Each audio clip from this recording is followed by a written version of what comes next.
다섯 번에 걸쳐서 살펴보았습니다. 우리가 그래서 이제 그 지난주부터는 이 시간 순서대로 우리가 살펴보고 있습니다. 그래서 그 북이스라엘 여로보암이었고요. 그다음 남이스라엘 르호보암 해가지고 여름이라고 외우시면 된다고 그랬죠. 그다음에 북이스라엘이 722년에 아수르에게 망하고 아수르를 멸망시킨 것이 바벨론입니다. 그래서 이 바벨론에 의해서 남유다가 586년에 망하고요. 그 다음에 바벨론을 멸망시킨 것이 메데 바사라고 했어요. 바사가 페르시아입니다. 그래서 539년에 페르시아가 이제 바벨론을 멸망시키고, 그 다음에 이 바사 제국의 왕이 4명 등장한다고 그랬죠. 첫 번째가 고레스, 그 다음에 다리오, 그 다음에 아하수에로, 그 다음에 아닥사스다, 이렇게 나갑니다. 그래서 고레스 왕 때 돌아갈 사람들은 다 돌아가라 해가지고서는 이제 성전이 짓기 시작되고요. 스룹바벨에 의해서 스룹바벨이 이제 지도자가 됐고, 스룹바벨은 왕손이라고 했습니다. 그다음에 성전을 다 지은 거가 이제 다리오 때라고 말씀드렸고, 학계 스가랴 선지자가 그때 활약을 했고요. 그다음에 아하수에로의 부인이 누굽니까? 에스더죠. 그래서 에스더서의 배경이 아하수에로라고 말씀드렸고, 아닥사스다 왕 때는 이제 성벽이 완성되고요. 성벽이 완성될 때에 이제 에스라가 2차 기유한, 그다음에 느헤미야가 3차 기유한, 이렇게 말씀드렸습니다. 그다음에 바벨론을 멸망시킨 것이 이제 그 알렉산더 대왕인데, 알렉산더 대왕이 죽은 다음에 나라가 처음에는 4수로 나눠졌다가 나중엔 3개로 이렇게 나눠집니다. 그래서 이스라엘이 이렇게 있으면은 요 이스라엘을 처음에는 중심으로 해가지고 이스라엘을 포함해서 서쪽에 톨레미 왕조라고 있었다고 그랬고요. 그래서 톨레미 왕조가 198년까지 다스렸습니다. 이 이스라엘을. 근데 이 사람들은 이스라엘에 대해서 굉장히 호의적이라고 했죠. 제가 이게 빨리빨리 나가는 이유가 그 복습이에요. 그래서 오늘 처음 들어오신 분들은 저게 뭐야 그러실 텐데 할 수 없어요. 그래서 중간에 250년경에 이 알렉산드리아 도서관에서 뭐가 만들어졌다고 했습니까? 구약 성경이 헬라어로 통일됐다고 그랬죠. 번역이 됐다고 그랬습니다. 그래서 예수님 오시기 150년 전에는 구약 성경 전체가 헬라어로, 오늘날로 말하면 영어로 전부 다 이렇게 번역이 된 그런 상태입니다. 그 다음에 198년 됐을 적에 이 동쪽에 셀류코스 왕조라고 있었는데, 여기서 침략을 해요. 침략을 해가지고서는 예루살렘이 이제 셀류코스 왕조로 넘어가게 됩니다. 근데 이 사람들은 유대인들에 대해서 굉장히 호의적이지 않고 이렇게 핍박을 했습니다. 핍박을 했기 때문에 198년부터 167년까지 돼지고기를 강제로 먹이고 막 그랬다고 그랬죠. 그래서 167년에 마카비 전쟁이라는 전쟁이 일어납니다. 못 살겠다 해가지고. 마카비 전쟁은 마따디아라고 하는 제사장이 일으켰고요. 그 다음에 5명의 아들이 있었어요. 아들이 있어가지고 마따디아는 이제 금방 전사하시고 죽으시고, 그 다음에 아들들 가운데서 한 명이 총사령관을 하다가 죽으면은 또 그 다음에 아들이 형님, 제가 형님의 뒤를 이어서 목숨으로 봉사하겠습니다 해가지고 총사령관을 하고 이렇게 했습니다. 그런데 겨우 3년 만에 예루살렘을 탈환합니다. 예루살렘을 탈환해가지고 제일 처음에 한 일이 뭐냐면은 성전, 일단 제사를 드려야 되니까 이 성전을 이제 회복시키죠. 우리나라 사람들이 하나님께 복을 받는 이유 중에 하나도 그거인 것 같아요. 보면은 하는 말들이 있는데, 외국에 나가면 일본 사람들은 외국에 나가면은 꼭 호텔을 짓는다고 합니다. 그래서 이제 일본 사람들이 만드는 호텔들이 곳곳에 있고, 중국 사람들은 음식점 만든다고 그러죠. 근데 한국 사람들은 꼭 어딜 가든 간에 교회부터 세웁니다. 그래서 한인들이 있는데 한인 교회가 없다, 이런 데는 없죠. 그래서 그 큰 축복입니다. 그래서 이 사람들도, 유대인들도 뭐 철저한 사람들이었으니까 성전을 이제 회복시켜야 되는 거예요. 그래서 성전을 왜 회복시켜야 된다고 했습니까? 셀류키드 왕조 때 돼지고기 가지고서는 제사를 드리고 그랬어요. 그러니까 그 그름 묻은 거 이런 거는 하이타이로 싹싹 닦아내고, 그 다음에 돼지고기 이렇게 그 제사 드렸던 그 제단은 그 돼지 피에 아주 쩔어 있으니까 그건 도저히 다시 못 쓴다 해가지고서는 내다 버리고 흰놈의 골짜기에다가 이렇게 예루살렘이 이렇게 있으면은 밑에를 흰놈의 골짜기, 오른쪽을 기드론 골짜기라고 그럽니다. 그래서 흰놈의 골짜기에다가 쓰레기 버린 데다가 버리고서는 다시 그거를 새 돌을 가지고 제단을 만들고서는 축성식을 했어요.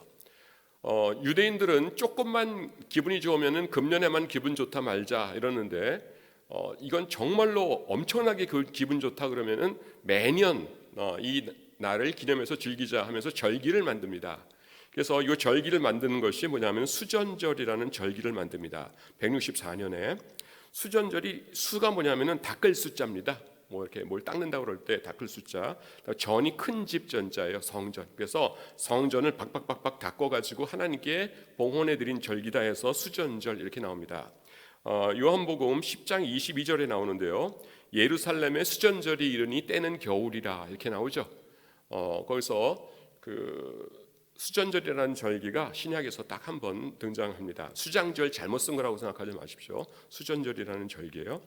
자, 그 다음에 이제 이겼으니까 그 왕조를 만듭니다. 이제 우리가 다스려야지 하면서. 근데 왕조의 이름을 하스모니안 왕조라고 지었어요.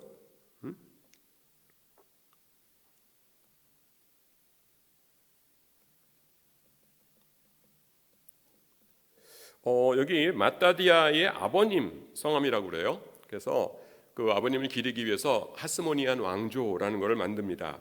이 하스모니안 왕조는 언제까지 계속되냐 하면은 일단 117년에 전쟁이 시작되었죠. 왕조를 딱 만든 건 그 다음이지만은, 그래서 주전 63년까지 하스모니안 왕조가 이렇게 계속이 됩니다. 근데 151년에 굉장히 안 좋은 사건이 터집니다. 그게 뭐냐면은 5명의 아들이 있었는데 5명의 아들 가운데 하나가 요나단이라는 사람이 있었어요. 근데 요나단이 자기가 대제사장을 겸해버립니다. 하나님께서는요, 왕을 세우실 때 대제사장은 절대로 같이 하지 못하도록 하셨어요. 그래서 성경에 몇 번 예가 나오죠. 이를테면은 사울 왕이 그 전쟁을 앞두고 제사를 드려야 되니까 이제 사무엘님 어서 오십시오 했는데 사무엘이 조금 늦게 왔죠. 그러니까 급해가지고 자기가 제사를 드리죠. 그러니까 사무엘이 와가지고 크게 꾸짖죠. 왕이 망령되이 행하였도다 이러면서 크게 꾸짖죠. 또 나중에 우시야 왕이 굉장히 딴 거로는 굉장히 좋은 왕이라고 나오는데 자기가 교만해져가지고 나중에 자기가 제사를 봉헌하려고 합니다. 그러니까 대제사장이 거기서 크게 꾸짖으니까 얼굴 이마에서부터 문둥병이 돋기 시작하죠. 그래가지고서는 급히 나가고 나머지 인생을 문둥병자로 살게 됩니다. 이렇듯이 하나님께서 왕이 대제사장을 겸하는 것을 굉장히 싫어하세요. 그런데 이 요나단이 겁도 없이 대제사장을 겸하게 됩니다. 그래서 이 151년 이후에 역사책에 나타나는 그 사람들이 있는데요. 그게 뭐냐면은 세 부류의 사람들이 나타납니다. 극좌파가요 SM파이고, 극우파가 사두개파, 그 다음에 중간이 바리새파입니다. 그리고 이 동그라미를 이렇게 그은 것은 뭐냐면은 하시딤이라는 사람들이에요. 하시딤이라는 사람 아직까지도 복습입니다, 여러분. 왜 이렇게 빨라 그러실 텐데, 하시딤은 그 경건한 사람들이었어요. 경건하게 하나님을 잘 섬기는 사람들이었는데, 이 요나단이라는 사람이 왕인 주제라고 하긴 좀 그렇지만은 왕인 주제에 대제사장까지 겸하게 되니까 이 에센파 사람들은 뭐냐면은 왕 절대로 그러시면 안 됩니다. 그러니까 너 또 한번 그 소리 했다간 죽여버린다. 그러니까 또 왔어요. 죽이십시오. 그러니까 진짜 죽였어요. 그러니까 그 같이 못 살겠다. 저 왕한테 갔다간 그래가지고서는 요게 이제 사해바다인데요. 사해바다 북서쪽에 쿰란이라는 곳이 있습니다. 쿰란이라는 데 들어가서 자기들끼리 살았어요. 그래서 굉장히 경건하고 존경받는 사람들이었는데 성경에는 한 번도 안 나옵니다. 왜냐하면 이 사람들은 쿰란 동굴에서 살았고요. 예수님께서 쿰란에 가신 적이 없으니까 만날 일이 없고, 그러니까 성경에 나올 일이 없어요. 그래서 안 나옵니다. 사두개파는 어떤 사람들이었냐면은 아이고 임금님 참 잘하십니다. 그 대제사장 되신 거 참 잘하십니다 하면서 그 성경에 어긋나게 아부를 했어요. 아부를 하니까 왕이 기분이 좋죠. 그러니까 뭘 줬냐 하면은 이 성전 제사에 대한 모든 권리를 줬습니다. 이게 뭘 뜻하냐 하면은 재벌이 된다는 뜻입니다. 하나님께서 출애굽기에 뭐라고 그러세요? 3대 절기 때는 반드시 나에게 와서 제사를 드려라 그러셨죠. 3대 절기가 뭡니까? 제일 처음에 3, 4월경에 있는 6월절이 있고요. 그 다음에 50일 후에 있는 오순절이 있고요. 오순이라는 것이 5오자에다가 그 다음에는 이런 숫자를 쓰는데 여기 열흘이란 뜻입니다, 여러분. 그래서 6월절 양 잡은 지 50일 만에 있는 절기다 해서 오순절이라고 그래요. 그래서 순자가 저런 순자가 있나 그러는데 우리 일상 용어에서 흔히 쓰는 말입니다, 여러분. 5월 1일부터 10일까지를 뭐라고 그래요? 5월 초순이라고 그러죠. 5월 갑자기 5월이 나와. 지금 7월인데 7월 그 다음에 11일부터 20일까지를 5월 중순이라고 그러고 지금은 이제 23일이니까 5월 자꾸 5월이래. 7월 하순이네요. 그래서 우리가 초순, 중순, 하순 할 때 순자가 바로 요 순자입니다. 그래서 오순절은 열흘이 5개 지난 다음이라고 해서 오순절이고요. 가을엔 초막절이 있죠. 이 3대 절기 때는 하나님께서 두 가지를 명하셨는데 뭐냐면은 유대인의 모든 남자들은 하나님 앞에 와서 반드시 배울지니라 이렇게 말씀하십니다. 그러니까 성전에 와서 예배를 드려라. 두 번째는 뭐냐면 올 때에 빈손으로 오지 말고 여호와께서 너희에게 복 주신 대로 힘써 여호와께 드릴지니라 그러셨어요. 그러니까 이 사두개파가 성전 제사를 딱 맡고 있으면은 오지 말라고 해도 제발 가게 해달라고 하면서 사람들이 1년에 3번씩 옵니다. 그리고 빈손으로 와도 된다고 해도 하나님이 명령하셨는데 그럴 수 없습니다. 그러고서는 재물을 가지고 와요. 그거 다 누구 거가 되는 겁니까? 이 사두개파 거가 되는 거죠. 그래서 사두개파는 엄청나게 부자가 되었습니다. 그리고 요 바리새인이 이제 중간에 거의 다인데요. 예수님 당시에 6,000명쯤 되었다고 책에 나옵니다. 이 바리새인은 뭐냐면은 중도파예요. 물론 이 왕이 대제사장을 겸하는 것은 잘못이지만은 그렇다고 해서 내가 처자식들 다 버리고서 동굴에 가서 살고 나는 그럴 용기는 없다. 그렇다고 해서 분명히 잘못된 건데 그걸 또 잘했다고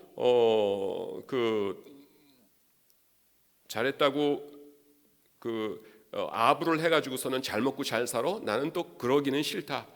나는 그냥 일주일 내내 열심히 노동해서 먹고 살고 그 다음에 저녁 때가 되면 호롱불 밑에서 성경 연구하고 그 다음에 안식일이 되면은 우리 동네 사람들에게 설교하고 성경 가르치고 그러면서 살겠다 하는 사람들이 이 바리새파였습니다. 대표적인 사람이 사도 바울이죠. 사도 바울이 직업이 뭐였습니까?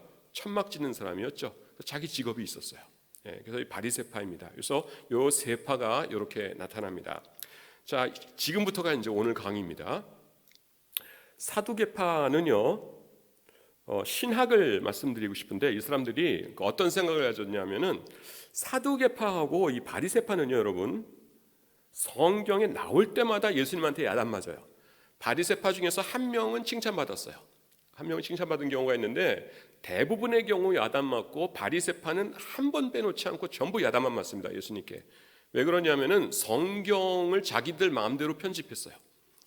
요한계시록 제일 마지막에 보시면 여러분 뭐라고 나옵니까? 이 예언의 말씀을 22장 제일 마지막에 보시면 이 예언의 말씀에다가 무언가를 더하는 자는 이 책에 그러니까 요한계시록에 기록된 재앙을 그에게 더하실 것이요. 그러니까 지옥 간다는 거죠. 그 다음에 이 책의 말씀에서 무언가를 빼버리는 자는 마지막에 새 예루살렘에 참여하는 데서 새 하늘과 새 땅에 참여하는 데서 빼버릴 것이다 이러시죠. 그것도 뭐예요? 지옥 간다는 뜻이죠. 그러니까 하나님의 말씀은 빼거나 더하거나 하면 절대로 안 돼요.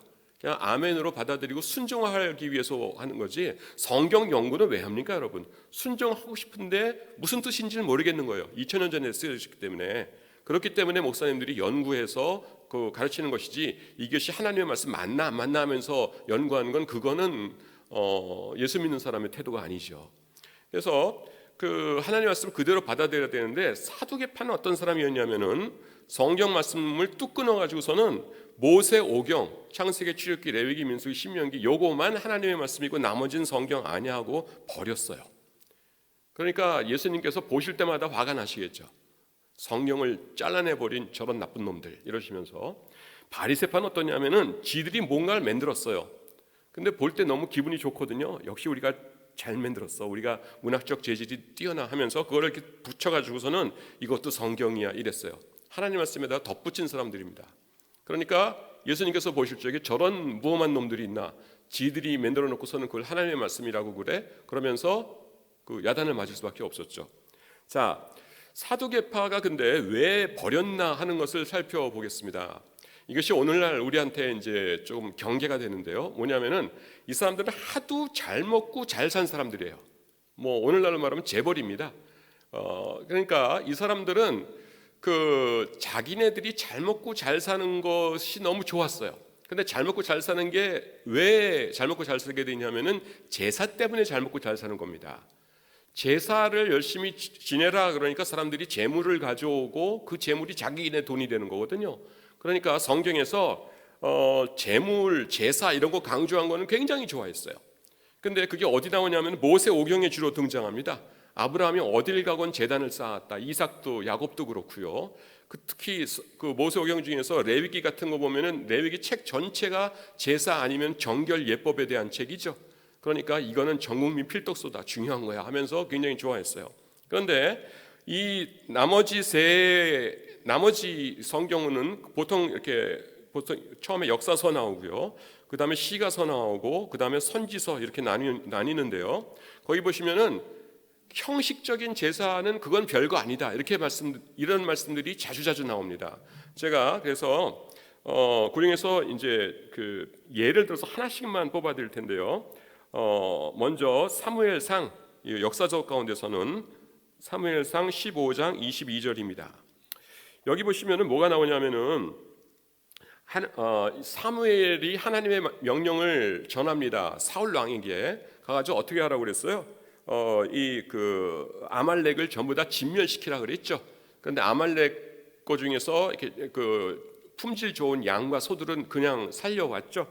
그러니까 제사 드리려고 살려왔어요. 그랬더니만은 15장 22절에서 사무엘이 이르되 여호와께서 번제와 다른 제사를 그의 목소리를 청종하는 것을 좋아하심 같이 좋아하시겠나이까. 그 다음에 순종이 제사보다 낫고 듣는 것이 순양의 기름보다 나으니 이렇게 얘기합니다.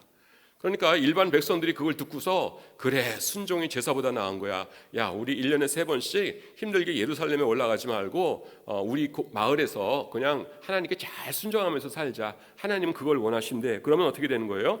자기네들 수입이 그냥 쭉 줄어드는 거죠. 그러니까 이건 뭐야 하면서 역사서 없애버렸어요. 이건 성경도 아니야 이러면서.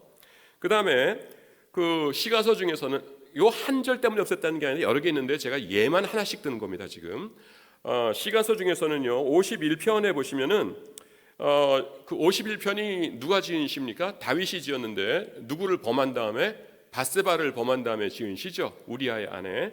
그래서 16절 17절을 보면 이렇게 말씀합니다. 주께서는 제사를 기뻐하지 아니하시나니 그렇지 아니하면 내가 드렸을 것이라. 주는 번제를 기뻐하지 아니하시나이다. 하나님께서 구하시는 제사는 상한 심령이라. 하나님이여 상하고 통해하는 마음을 주께서 멸시하지 아니하시리다. 이렇게 나와요. 그러니까 이것도 일반 평신도들이 듣고서는 주께서는 제사를 기뻐하지 아니하신대. 그러면 지금까지 1년 동안 1년에 3번씩 올라간 거 괜히 한 거네. 우리 상하고 통해하는 심령을 좋아하신댔으니까 우리 집에서 회개하면서 살자. 이렇게 나오면 어떻게 돼요? 자기들 수입이 뚝 줄죠. 그러니까 시가서도 없애버려. 이렇게 나옵니다. 그 다음에 선지서에는 정말 많이 나오는데요. 그 중에서 가장 심한 것, 뭐 심하다고 하긴 그렇지만은 심한 것 하나만 제가 예를 들어 드립니다. 1장 10절에 보시면은 말라기 1장 10절입니다. 말라기 1장 10절. 만군의 여호와가 이르노라 너희가 내 제단 위에 헛되이 불사르지 못하게 하기 위하여 너희 중에 성전 문을 닫을 자가 있었으면 좋겠도다. 내가 너희를 기뻐하지 아니하며 너희가 손으로 드리는 것을 받지도 아니하리라. 이러세요. 여기 보시면은 성전 문을 누가 닫아버렸으면 좋겠대요. 성전 문 닫으면은 백성들 못 들어오죠. 못 들어오면은 이 사두개파들 뭐 먹고 삽니까? 큰일 나는 거죠. 그래가지고선 뭐 이런 게 있어 해가지고서는 선지서서 없애버렸어요. 그래가지고 정말로 이 모세 오경만 성경이고 나머지는 성경 아니다 이랬던 사람들이 사두개파입니다. 그러니까 예수님 보실 때마다 미우시겠죠. 예.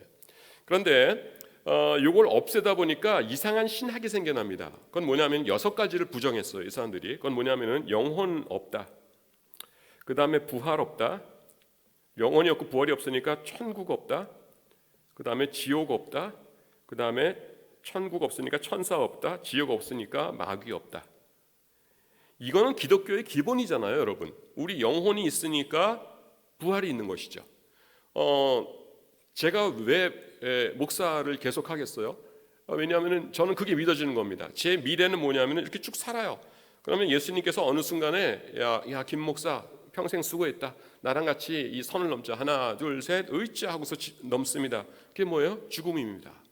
죽음이면은 그 다음에는 천국에서 이제 아직은 영혼만 있는 상태로 예수님과 함께 예수님 찬양하면서 아이고 너 사는 동안에 고생했다. 아이고 고생은 뭐려 그러면서 꼬마 김밥도 먹고 그랬는 거죠. 그러면서 이제 이렇게 있다가 그 다음에 예수님께서 이제 같이 내려가서 세상 심판하자 그러시면은 예수님과 함께 세상 내려오셔서 심판에 참여하는 겁니다. 그 구경하다가 이제 영원한 천국 만드시면은 이제 천국에 참여해서 그때는 뭐예요? 새로운 육체를 받죠. 그 아침에 이렇게 거울 볼 때마다 짜증나는 그런 육체가 아니라 이제 영광스러운 육체를 받습니다. 고린도전서 15장에 나오듯이 그러면서 영원토록 하나님을 찬양하면서 살 거예요. 그게 제 미래입니다. 이게 무슨 동화 같은 얘기냐 하면서 잘 안 믿으시는 분, 초신자 분 가운데 그런 분 계시겠지만은 저는 이게 1%의 의심도 없이 진짜로 믿어지는 거예요. 그러니까 김병국이 너 저기 중국이나 이슬람 어디 가가지고서는 죽을 때까지 고문 당하다가 죽어라 그러면 그거는 겁나요. 아픈 거 전 싫어요. 근데 죽는 것 자체에 대한 두려움은 아무리 정직하게 생각해봐도 없는 것 같아요. 저한테는 죽음이 뭐냐면은 그냥 육체 가운데 살다가 하나 둘 셋 으쌰 하고 예수님과 함께 그 선 넘고 갑자기 밝아졌네요. 좀 전에 너 죽었어. 그러면서 그냥 그거예요, 그거. 그러니까 죽음이 두려울 리가 없죠. 그래서 딴 건 몰라도 하여튼 여기 계신 여러분들이 요 믿음만은 저와 똑같은 믿음 다 가지시길 바랍니다. 이게 성경이 말씀하고 있는 거니까요. 근데 이 사람들이 이거를 안 믿었어요. 안 믿은 이유가 두 가지가 있는데 첫 번째는 뭐냐면은 사는 게 너무 편해요. 너무 편하니까 이 사람들이 이거를 천국 있으면 그만 없어도 그만 이렇게 되는 겁니다. 여러분 세상에서 꼭 천국 가야 돼 그런 거가 소록도에 있는 저기 문둥병자 집사님이 꼭 천국 가게 해주세요 이러겠어요? 아니면은 개포동이나 이런 데서 그 자이나 뭐 이런 데서 사는 분들이 꼭 천국 가야 돼 이러겠어요? 당연히 세상에서 험난하게 사시는 분들이 세상에서 내가 비록 이렇게 고통을 당하지만은 천국에 꼭 갈 거야 이러면서 열심히시겠죠. 근데 이 사람들은 세상에 뭐 아쉬운 게 없었어요. 그러니까 뭐 천국 있어도 그만 없어도 그만 그랬고요. 그러니까 이런 거 없어도 돼 이렇게 했고 두 번째가 뭐냐면은 모세오경에 보시면은요 이런 것들이 있는 것 같기도 하고 없는 것 같기도 해요. 이를테면은 아브라함에게 여호와의 사자가 나타나죠. 그러면 우리는 뭐라고 합니까? 주의 천사가 사람의 모습으로 나타났구나 하면서는 아는데 딴 거는 없고 모세오경만 본다 그러면은 날개 달린 천사가 있어 없어? 그러면서 헷갈립니다. 그리고 다른 곳에 이를테면 욥기에 보면은 나의 이 가죽 이것이 썩은 후에 내 육체 밖에서 하나님을 보리라 영생이죠, 부활이죠, 또 영혼이죠 이런 거 알고 또 다니엘서 12장 3절에 보시면은 많은 사람을 옳은 대로 돌아오게 한 자는 하늘의 별같이 영원토록 비추리라 그러면은 천국이 있고 상급이 있구나 이런 걸 알거든요. 그래서 딴 데 보면은 뭐 이런 것들이 다 나오는데 모세오경만 보면은 긴가민가해요. 그러니까 요것만 맡은 사람들이니까 이런 거 필요 없어. 그리고 이런 거 없어도 나는 아무 아쉬움이 없어. 세상에서 너무나 잘 사니까. 오늘 저녁 뭐 먹을까? 헬리콥터 타고 삿포로 가서 우동이나 먹고 올까? 뭐 이런 사람들이니까 그냥 전혀 아쉬움이 없는 겁니다. 그러니까 예수님께 야단 맞죠. 여기 어디 나타나냐 하면요, 여러분 한번 같이 찾아보는 것도 좋을 것 같아요. 사도행전 23장 6절입니다. 23장 6절이 뭐냐면은 그 전에 사도 바울께서 1차, 2차, 3차 전도 여행 마치고 체포되셨습니다. 체포돼 가지고서는 사람들한테 아주 그냥 엄청나게 매를 맞았어요. 매를 맞아 가지고서는 천부장이 데려와 가지고서는 체포했습니다.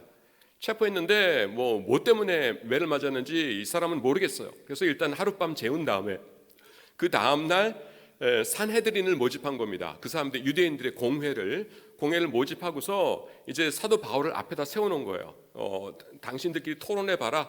내가 무슨 죄를 졌는지 좀 알아봐야겠다. 이러고서는 근데 그때 사도 바울이 보니까 반쯤은 사두개파고 반쯤은 바리새파입니다. 그래서 내가 전략을 세워야겠군 하면서 한 말이 이거예요. 23장 6절 말씀입니다. 바울이 그중 일부는 사두개인이요 다른 일부는 바리새인인 줄 알고 공회에서 외쳐 이르되 여러분 형제들아 나는 바리새인이요 또 바리새인의 아들이라 죽은 자의 소망 곧 부활로 말미암아 내가 신문을 받노라 이렇게 말합니다. 자, 사두개파는 부활을 믿었다고요? 안 믿었다고요? 안 믿었어요. 바리새파는 믿었어요. 그러니까 거기서 하는 말이 여러분 나 바리새인이에요. 바리새인. 우리 아빠도 바리새인이었고요. 대대로 바리새인이에요. 아주 뼛속까지 바리새인이에요. 내가 왜 그 사방 돌아다니면서 야단 맞고 이렇게 매 맞고 그런 줄 아세요? 죽은 자의 사실은 예수님의 부활을 말한 건데 예수님은 싹 빼고 죽으면 끝이 아니라 죽은 다음에 부활이 있다고 하기 때문에 내가 이 고생을 당하고 야단을 맞는 거예요. 그러니까 부활이 없다고 하는 사두개파가 어저께 나 때린 거 그거는 내가 충분히 이해가 돼요. 근데 바리새파 형님들 나 같은 편인데 어저께 나 왜 때리셨어요? 이러는 겁니다. 그러니까 화들짝 놀라는 거예요. 그래가지고서는 사두개파들은 바리새파였어? 어쩐지 재수없게 생겼더라. 어저께 2대 더 때릴걸 이러고 있고 바리새파는 우리 편이었어? 시방 우리가 뭔 짓을 하고 있는기요? 그러면서 지금 우리 편이잖아요. 우리 편이잖아요. 이러는 겁니다. 그러니까 7절에 이런 말이 나와요. 그 말을 한즉 바리새인과 사두개인 사이에 다툼이 생겨 무리가 나누어지니 이는 사두개인은 부활도 없고 천사도 없고 영도 없다 하고 바리새인은 다 있다 함이라. 그리고 9절에 보면요 심지어 사도 바울 같은 편도 나타나요. 크게 떠들세 바리새인 편에서 몇 서기관이 일어나 다투어 이르되 우리가 이 사람을 보니 악한 것이 없도다. 혹 영이나 혹 천사가 그에게 말하였으면 어찌하겠느냐 이렇게 말합니다. 자 이제 여러분 요 구절 읽으실 때 이해가 잘 가시겠죠? 예, 사두개파는 이런 것이 없다고 했는데요. 없다고 한 이유가 뭐라고요? 2가지가 있다고 했죠. 모세 오경만 성경으로 봤다. 두 번째는 너무 잘 먹고 잘 살았다. 예, 그래서 갑자기 너무 잘 먹고 잘 살게 되는 것도 축복이 아닙니다, 여러분. 성경이 그렇게 말씀하고 있죠. 그냥 남지도 모자라지도 않게 내가 너무 부하여서 하나님이 누구냐 이렇게 할까도 하지 마시고 너무 빈궁하게 하셔서 그 친척들한테 1,000원만 꿔줘요 이러면서 하나님의 영광 가리게 하지도 말게 해주십시오 이렇게 말씀합니다. 자, 그래서 사두개파가 왜 나쁘냐 하는 건 말씀드렸고요. 이번에는 바리새파입니다. 바리새파는 어떤 일을 했냐면은 울타리를 치다라는 일을 했어요. 울타리를 치다라는 게 뭐냐면은 여기 있는 것 중에서 이제 제일 비싸 보이는 게 이 마이크인데 저기서 짱돌이 날라온다고 해보세요. 그러면 딱 맞고 마이크가 깨져버리겠죠. 그러니까 여기다 이렇게 울타리를 쳐놓는 겁니다. 플라스틱 같은 거로. 그럼 뭐가 날라와가지고서는 그 플라스틱 울타리는 상하겠지만은 마이크 자체는 안 상하겠죠. 그래서 하나님의 말씀이 이렇게 있다고 했을 적에 여기다가 울타리를 이렇게 세워놓자. 그러면은 여기가 이게 딱 맞더라도 요거는 깨지지만 요건 안 깨질 거 아니냐 이렇게 되는 거예요. 그래서 하나님의 말씀 하나하나 명령들 하나하나에다가 이거를 더덕더덕 울타리를 이렇게 덧붙여놨어요. 씌워놨어요. 그래서 이를테면은 성경에 나오는 제일 유명한 게 뭐냐면은 떡 먹기 전에 손 씻어라라는 것입니다. 이 바리새인들이 보니까 지금 바리새파 얘기하고 있는데요. 성경에 보니까 하나님께서 물로 뭐를 씻는 것을 굉장히 좋아하시거든요. 뭐가 부정하게 되었으면은 특별히 흐르는 물에다 씻어라 이러시는 거예요. 그러니까 씻는 걸 좋아하시는구나. 그러면은 우리가 그 성경에 떡 먹기 전에 유대인들의 떡이 어떻게 생기냐면은 이렇게 우리나라에서 만드는 이런 식빵 이런 게 아니고요. 동그랗게 생겼습니다. 그러니까 그 피자 아시죠? 피자 소형, 중형, 대형은 너무 크고요. 소형 피자에다가 위에 토핑 빼고 그 도우라고 그러죠. 도우만 익힌 거, 그게 딱 유대인의 떡이에요. 그래서 그거를 찢어서 예수님께서 성만찬하신 겁니다. 근데 요거를 먹으려면 손으로 이렇게 찢어 먹어야 되거든요. 그러니까 그 전에 손으로 씻자라는 계명을 맺는 거예요, 이 사람들이. 이를테면 하나만 제가 예를 드는 겁니다. 딴 것도 많이 있는데 그런 거를 만들었어요. 근데 만든 다음에 그 사람들한테 이거 이런 것들을 가르치니까 그 사람들이 2가지를 물어봐요. 첫 번째는 뭐냐면은 그냥 보통 사람들은 예 하면서 알겠습니다 하면서 순종하고 지나가는데 꼭 그 공동의회 할 때는 보면은 목사님 질문 있습니다 그러면서 교회법 몇 조에 따르면 어떻게 하는데 지금 여기가 이게 지금 그 예산이 어쩌고저쩌고 뭐 이렇게 따지시는 분들이 있죠. 그런 분들 꼭 계셔야 돼요. 안 계시면은 그 교회가 부패합니다. 그래서 그분들 계시는 건 좋은데 여기서 평신도들이 따졌어요. 뭐냐면 첫째, 내가 회당에 평생 한 번도 안 빠지고 다녔는데 도대체 왜 지금에야 그 계명을 듣습니까? 그 손 씻으라는 거 최근에 생긴 거 아니에요? 그러니까 왜 지금에야 듣습니까? 하는 거고요. 두 번째는 뭐냐면은 다른 계명들은 성경책 찾으면 있어요. 살인하지 말라. 그러면은 출애굽기 20장 10계명에도 있고 그다음에 신명기 6장 10계명에도 있고 보면 있거든요. 근데 도대체 어느 책에 있냐는 거예요. 그 손 씻고 나서 떡을 떼라는 것 아무 책에도 내가 못 봤거든요. 그러니까 어느 책에 있습니까? 이런 거예요. 여기다 대고서 이 바리새파들이 그게 사실은 말이죠. 성경에는 없는데요. 우리가 하나님의 말씀을 잘 지키려고 하다 보니까 조금씩 추가시킨 거예요. 그러니까 우리가 좋은 의도로 만들었으니까 여러분들도 그냥 협조해 주시기 바랍니다. 그러면은 평신도들이 뭐라고 했어요? 예, 알겠습니다, 랍비님. 그러면서 그 앞에서는 끄떡끄떡하면서 찬성이요 하면서 박수 치겠죠. 근데 나가면서는 뭐라고 그러겠어요? 이거 그냥 랍비들끼리 지들이 만든 거라며. 만든 거야. 야야야, 우리 계명만 지키기도 힘든데 이런 것까지 어떻게 지키냐. 그러니까 랍비들 있을 때는 우리가 그냥 지키는 척하고 랍비들 없이 우리끼리 있을 적에는 그냥 봐주기다. 그래 언제 손 씻고 늘 그 떡 먹니? 그냥 지금까지 했던 것처럼 맨손으로 먹자. 이렇게 된 겁니다. 이 랍비들이 그걸 알았어요. 그래가지고서는 이 권위가 안 서겠다 해가지고 랍비들이 뭐라고 했냐면은 이렇게 얘기한 겁니다. 시내산에서 하나님께서 모세에게 계명을 주실 때에 두 개의 계명을 주셨다. 하나는 뭐냐면은 성문율법이라는 걸 주셨다. 율법. 성문이라는 것이 이룰성자에다가 그 문자입니다.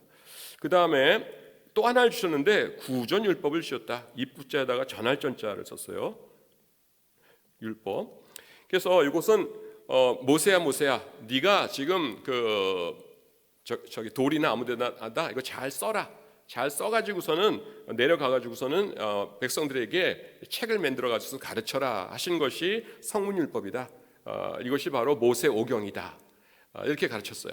그 다음에 모세야 이거는 네가 머리가 좋으니까 여기 위에 시내산에서 40일 동안에 있는 동안에 그냥 달달달달 외워. 40일이면 충분하지. 외운 다음에 이거는 일반 백성은 가르칠 필요 없고 그 다음에 제사장하고 그 다음에 랍비들, 그러니까 종교적인 엘리트들, 오늘날로 말하면 목사님들한테만 달달달달 외우게 해서 입에서 입으로 전하게 해라. 쓰면 절대로 안 된다. 그러셨다는 거예요. 그런데 이제 이 랍비들이 이렇게 설명합니다. 이 질문에 대해서 하나님께서 성문율법뿐만 아니라 구전율법이라는 것도 주셨습니다. 그래가지고 우리 랍비들은 시내산에서 모세가 내려온 다음부터 이것들을 알고 있었습니다. 근데 지금이 어느 시절입니까? 그 말세 아닙니까? 그래서 말세이고 핍박이 심하고 이런 시절이니까 우리가 이제는 평신도들에게도 가르쳐야겠다 해가지고서는 얼마 전부터 여러분들에게 가르치기 시작했습니다. 그래서 여러분들은 지금에야 듣기 시작했지만은 이것은 우리 랍비들은 옛날부터 알던 겁니다. 이렇게 대답하는 겁니다. 그 다음에 왜 책에 없냐면은 하나님께서 이것은 책으로 쓰면 절대로 안 된다라고 하셨기 때문에 책에는 기록되어 있지 않고 우리들만 달달 외우고 있는 겁니다. 그러니까 여러분들이 어느 책을 뒤지실 건 간에 없는 겁니다. 이렇게 되는 거예요. 그러니까 두 개에 대해서 답이 다 됐죠. 그 랍비들이 전부 다 하나같이 이렇게 가르치니까 뭐예요? 평신도들은 그런가 보다 할 수밖에 없는 거죠. 그래서 요거가 갑자기 자기네들이 만들어낸 건데 이게 시내산에서 받은 구전 율법으로 지위가 격상됐어요. 그러니까 성경이 된 거죠. 성경이 됐는데 70년 전까지는 AD 70이라고 쓴 건데 이상하게 됐네요. 70년 전까지는 구전 율법 학교가 있어야 되죠. 근데 다른 종이책 학교는 여기저기 있어도 상관없습니다. 왜냐하면 종이책은 어디 있으나 똑같으니까. 근데 구전 율법 학교는 뭐예요? 통일성을 유지해야 되기 때문에 한 군데만 있었어요. 예루살렘에만 있었습니다. 근데 AD 70년에 뭐 우리가 잘 알다시피 디도 장군에 의해서 예루살렘이 망했죠. 망하고 나니까 이 구전 율법 학교가 없어진 거예요. 그러니까 그 전에는 어떻게 했냐면은 저기 사우디아라비아에서 두 동창생이 만납니다. 만나가지고서는 아이고 자네 하나도 안 변했네 그래요. 아이고 자네도 그렇네. 우리 반갑네. 그러면 구전율법 학교에서 우리 배웠던 것 한번 복습해 보세. 그래 그러면은 자네랑 나랑 한 절씩 이렇게 교독하세 이렇게 하면서 뭐뭐 하면 뭐뭐 하니라 뭐뭐 하면 뭐뭐 하니라 그러면 그러니라 그러면 그러니라 하면서 둘이 주거니 받거니 합니다. 그러면서 아이고 자네 아주 총명하네 그려 아주 다 기억하네. 아이고 자네야말로 학교 있을 때보다 더 공부를 잘하는 것 같네 그려. 그러면서 둘이 격려합니다. 그러다가 뭐뭐 해다가 갑자기 차이가 나는 거예요. 뭐뭐 할 때는 3일 동안 부정하니라 이러는 겁니다. 그러니까 옆에 있던 친구가 그거 3일 아닐세 나는 닷새라고 분명히 외우고 있네. 아닐세 나는 이럴 때는 3일 동안 부정하다고 들었네. 그래 그러면 알아보세요 하면서 그 예루살렘 구전 학교에다가 전화를 거는 거예요.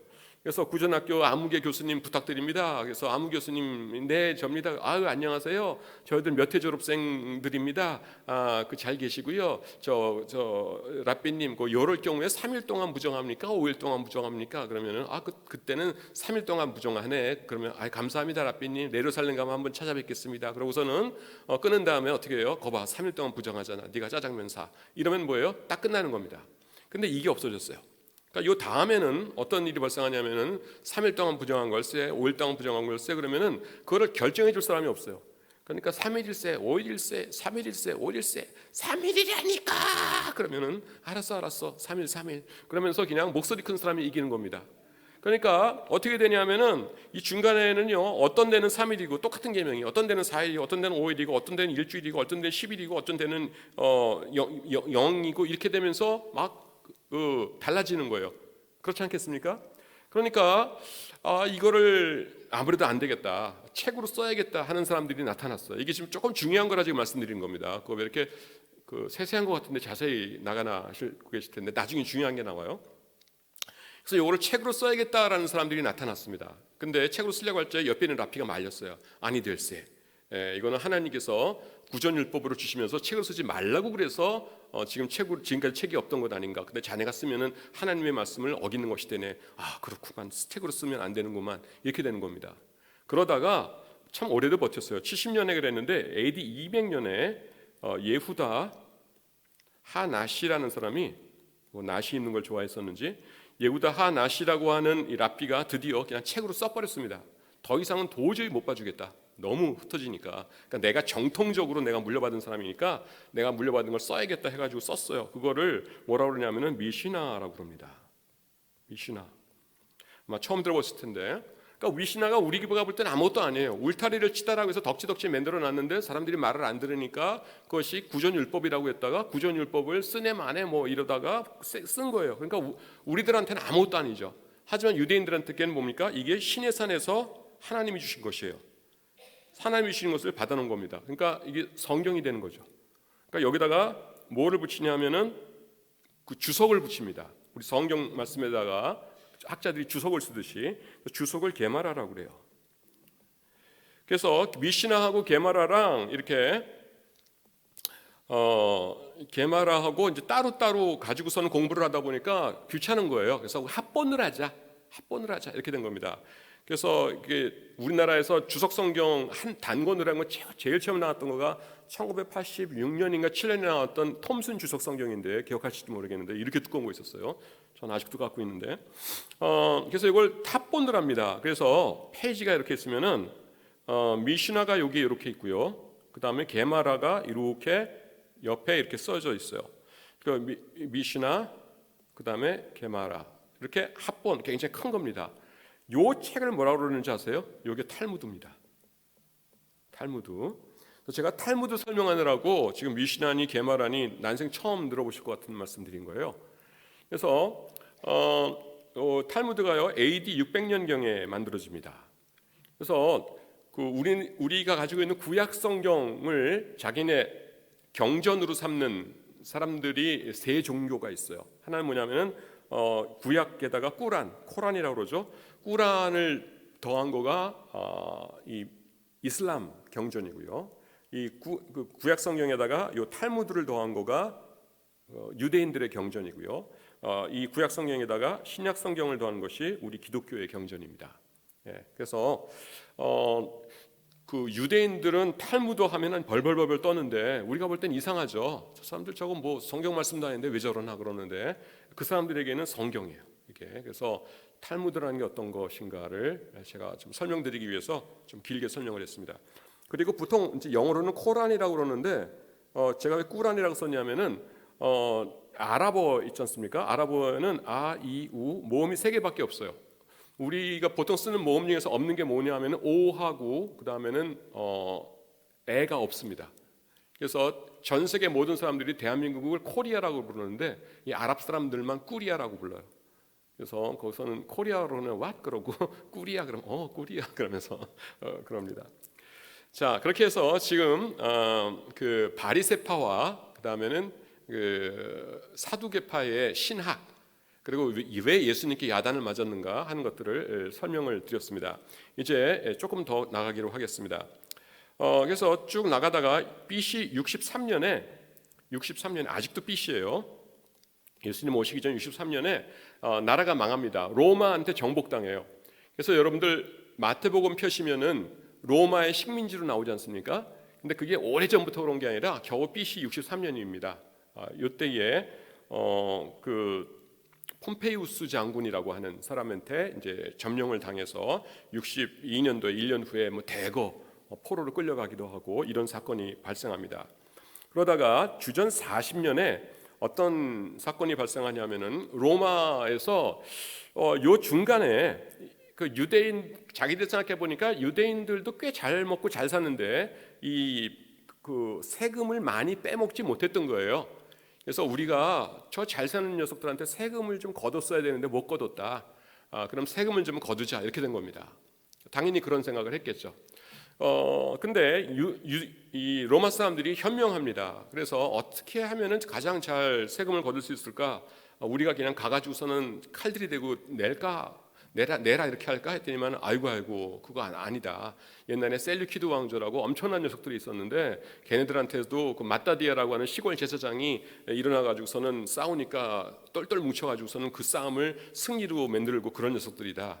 그럼 어떻게 할까? 꼭두각시 왕을 세우자 이렇게 된 겁니다. 그래서 그들 사이에서 왕을 세우자. 우리가 원하는 거는 세금 거두는 거 아니냐? 그러니까 그들 사이에 왕을 세우면 자기네들은 자기네가 자치 독립국이라고 생각을 할 거고 그 다음에 세금 낸 것만 우리가 갖고 오면 될 거 아니냐? 그러자. 그거 좋은 생각이다. 이렇게 된 겁니다.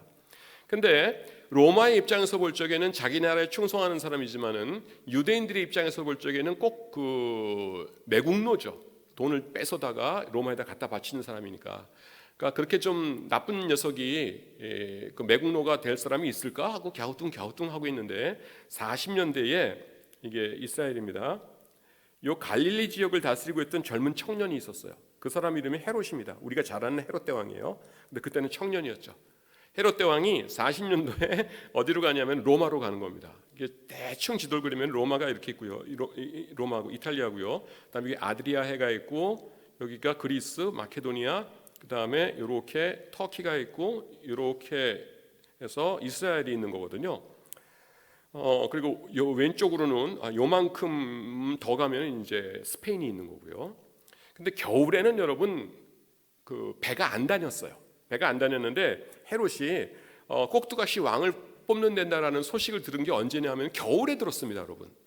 근데 겨울에 안 다녔다는 걸 우리가 어떻게 할 수 있냐면은 옛날 성경에는 과동한다 이렇게 나왔었고요. 지금 성경에는 그 겨울을 날 듯하다 그러는데 사도 바울께서 이렇게 배를 타고 다니시면서 전도를 하시다가 겨울이 되면은 온 배들이 다 끊겨버립니다.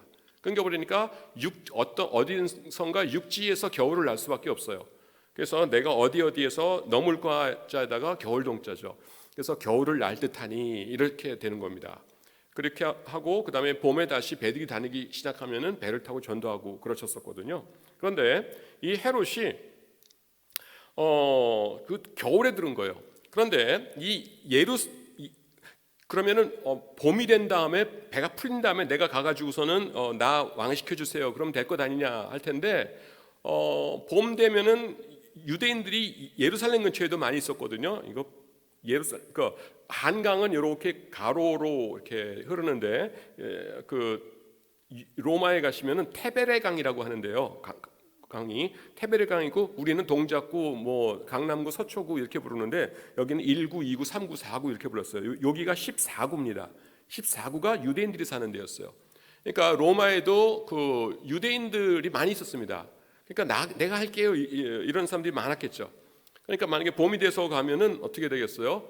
벌써 왕 다 뽑은 다음에 가는 거겠죠.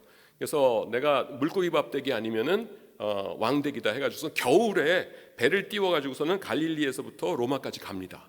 그러니까 로마 황제가 깜짝 놀라요. 자네 지금 갈릴리 다스리라고 내가 해놨는데 언제 여기로 왔는가? 설마 한겨울에 배를 타고 온 건 아니겠지? 배를 타고 왔습니다. 이런 죄송합니다. 또라이가 있나? 이렇게 되는 겁니다. 그러니까 로마 사람들 입장에서는 유대인들의 재산을 수탈해 가지고선 로마에다 바칠 사람이면 또라이여야 되잖아요. 근데 겨울에 여기를 배를 타고 여기로 온 거 보니까 확실하게 이 녀석은 정상은 아니에요. 그러니까 이 녀석 시켜놓으면 확실하겠다 해가지고서는 너 왕해라 이렇게 된 겁니다. 그래서 왕 증명서를 갖고서는 쫄래쫄래 예루살렘으로 옵니다. 와가지고서는 여러분 제가 왕입니다. 저 왕으로 대접해 주세요. 그러는데 안 돼요. 당신은 왕 될 수 없어요. 그랬어요. 왜 그러냐면은 요 밑에 에돔 족속의 땅이 있었어요. 이두메라고 하는데 에돔 족속은 누구의 자손입니까? 에서의 자손이죠. 예, 그러니까 순수한 이스라엘의 피가 아니에요. 에돔 족속의 혼혈이었어요. 이 헤롯이. 그러니까 혼혈이니까 안 됩니다. 이렇게 된 겁니다. 우리나라도 마찬가지일 것 같아요. 여러분들이 이렇게 옆에 있다가 이렇게 이 집사님, 김 집사님 하다가 이렇게 서로 하다가 사실은요, 저희 아버님이 중국 사람이세요. 그러면은 아이고 중국 사람이셨어요? 앞으로는 나랑 놀지 말아요. 그렇지 않겠죠. 그냥 뭐 그럴 수도 있죠. 그럼 다음에 아무 상관없지만은 대통령을 뽑는데 포스터가 됐는데 1번, 2번 하다가 3번 후보 보니까 아버지 이름이 다나카상이다 그러면은 사람들이 아무도 안 뽑아주겠죠. 그 왜 우리나라 사람들 순수 혈통 중에서도 많은데 왜 하필이면 다나카상 아들이 우리나라를 다스려야 돼? 그러면서 안 되겠죠. 헤롯이 바로 그랬어요. 그래가지고서는 이리저리 뛰고 하다가 BC 37년에 3년 만에 그 유대인들 앞에서 로마 군대를 동원합니다. 로마 군대를 동원해서 자 로마 군대한테 혼날래 아니면 나를 왕으로 세울래? 그러니까 에이 할 수 없지 뭐 왕해라 해가지고서는 왕을 시킨 거예요. 그래서 여러분들이 네이버나 아니면은 그 구글 검색해서 헤롯 대왕 치시면은 어떻게 나오냐면 즉위 연도가 BC 37년부터 BC 4년 이렇게 나옵니다. 왜 40년의 징서를 받았는데 37년 나오냐 하면은 3년 동안 왕이 되지 못하고 이리 뛰고 저리 뛰고 하다가 3년 만에 된 거예요. 그러니까 여러분 요 3년 동안 헤롯 왕이 배운 게 뭐겠어요? 유대인들은 내가 왕이 되는 것을 지독하게도 싫어한다라는 것을 배웠겠죠. 그러니까 왕이 된 다음에도 어때요? 항상 불안했던 겁니다. 어떤 사람이 나를 죽이고서는 왕위를 침탈할지 몰라 해가지고서 항상 불안했었어요. 그래서 이 사람의 쓴 정책 중에 하나가 뭐냐면은 나는 피가 이렇게 깨끗하지 못하지만 에돔족 속에 피가 흐르고 있지만은 유대인들의 가장 훌륭한 귀족의 피, 왕 자손의 피를 내가 얻으면은 사람들이 나를 알아주겠지 한 겁니다. 조금 전에 BC 63년에 망한 왕조가 뭐라고 했어요? 하스모니안 왕조라고 그랬죠. 그래서 그 하스모니안 왕조의 후손 왕녀 여인이 있었어요. 최고죠. 핏줄로는. 그래서 그 왕녀를 아내로 삼습니다. 그래서 그 아내 이름이 마리암느였어요. 마리암느라는 여인을 부인으로 삼았습니다. 그러니까 처음에는 사람들이 좋아했어요. 와, 이제 최고의 혈통의 여인을 왕비로 삼았으니까 좋다. 그러니까 이 왕도 흐뭇했는데 이 여인이 몰락한 왕조의 왕녀니까 처음에는 아주 순진하고 그랬어요. 그래서 그냥 보통이 들고 들어와서 시녀들이 안녕하세요 왕비님 그러면 아유 안녕하세요 그러고 아내들에게 너무 그럴 필요 없어. 그래도 사람이 인사는 받아야지요. 이러고서 굉장히 순진했었는데 지기가 사람을 만들죠. 몇 년 지나고 나니까 왕 옆에 딱 앉아가지고서는 경들은 들으시오 뭐 이러면서 이렇게 하는 거예요. 그러니까 어쭈 이것 봐라 이렇게 된 거예요. 근데 왕이 어떻게 생각하냐면은 부부 일심동체다 하면은 이 여자 때문에 나도 같이 올라간다. 근데 부부라고 하더라도 남자 따로 여자 따로다 하면은 사람들이 어떻게 생각할 거냐 하면은 우리 왕비님 하스모니안 왕조의 정통 핏줄을 이으신 분이시고 우아하시고 품위 있으시고 신앙심 깊으시고 백성들을 사랑하시는 우리 왕비님 우리 왕비님은 정말 훌륭하셔. 근데 저 옆에 있는 개벽다기는 뭐냐? 저거 우리 없애버리고 죽여버리고 우리 왕비님을 진짜 왕으로 삼아가지고서는 하스몬 왕조를 부활시키자. 이렇게 말이 될 수 있겠죠. 그래가지고 진짜 자기와 이 사이에서 아들도 낳고 그랬거든요. 근데 마리암네를 죽입니다.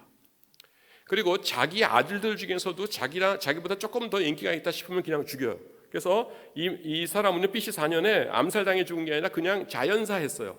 자연사했는데 5년도 아니고 5일 전에 그 나이 많은 이 헤롯이 5일 전에 자기보다 인기 있는 아들 저 녀석 죽여라 한 다음에 죽인 다음에 5일 있다가 내가 죽긴 왜 죽어 나는 안 그러면서 죽었어요. 그러니까 정신병자입니다 완전히. 그래서 우리가 마태복음에 보시면은 2살 이하의 베들레헴 어린애들 다 죽이라 그러잖아요. 2살이면 제일 귀여울 때죠. 그래가지고 우리가 볼 적에는 어떻게 사람이 2살 이하의 애들을 죽이라고 그런 명령을 할 수가 있어 그러는데 자기 아들도 자기 친아들이에요. 친아들도 닷새 전에 죽이고서는 자기가 죽은 이런 미치광이입니다. 그래서 능히 그럴 수 있는 사람이에요. 그래서 이 사람이 4년에 죽고 그 다음에는 이제 곧 예수님이 태어나시는데 50분 되었지만은 요거 하나만은 설명하고 끝내야 될 것 같아요. 이제 예수님 전까지가 심각중간이라 다 하긴 했는데 그건 뭐냐면은 우리가 알듯이 AD와 그 다음에 BC를 나누는 기준이 뭐냐면 예수님께서 세상에서 태어나신 겁니다. 근데 예수님께서 세상에 태어나셨을 적에 헤로드 왕이 살아 있었죠. 살아 있으니까 죽이라고 그런 거 아니에요, 예수님을. 그러니까 헤로드 왕은 AD 1년이나 2년 이때 죽었어야 되잖아요. 근데 어떻게 BC 4년에 죽냐는 거죠. 예수님 태어나시기도 전에. 이건 뭐냐면은 AD, BC를 나눈 것이 예수님 태어나실 때가 아닙니다. 예수님께서 태어나셨더니만은 로마 황제가 앉아 있는데 갑자기 동쪽에서 어떤 사람이 헐떡 뛰어와가지고서는 황제 폐하 드릴 말씀이 있사옵나이다. 그래 무엇인고 지금 만왕의 왕이요 만주의 주이신 예수님께서 태어나셨사옵나이다. 그러니까 벌떡 일어나서 아니 그렇단 말이냐? 그렇다면 금년을 AD 1년이라고 하여라. 이렇게 된 거 아니겠죠. 아무도 관심 없었어요. 그래서 어떤 수도사가 이거를 만들어냈는데요. 525년에 겨우 금년이 525년이다라는 것을 계산해냈습니다. 디오니시우스라고 하는 수도사가 이걸 계산해 보고서는 금년이 525년이다 했는데 5년 차이가 났어요. 그래서 이 사람이 계산한 거로는 BC 5년이 예수님 태어나신 해입니다. 그래서 여러분들이 구글이나 네이버 검색창 찾아보시면은 예수님이라고 찾아보시면은 BC 5년에 태어나신 것으로 나와요. 그게 왜 그러냐 하면은 요 디오니시우스라고 하는 요 수도사가 5년 계산 착오를 한 겁니다. 근데 525년 경에 5년 계산 착오 한 거면 굉장히 계산 잘한 거예요. 그래서 그랬다는 것 알아두시고 예수님 태어나셨으니까 신약이거든요. 그래서 신약은 제가 강의 범위에 벗어납니다. 그래서 오늘 여기까지 강의하고 마치도록 하겠습니다.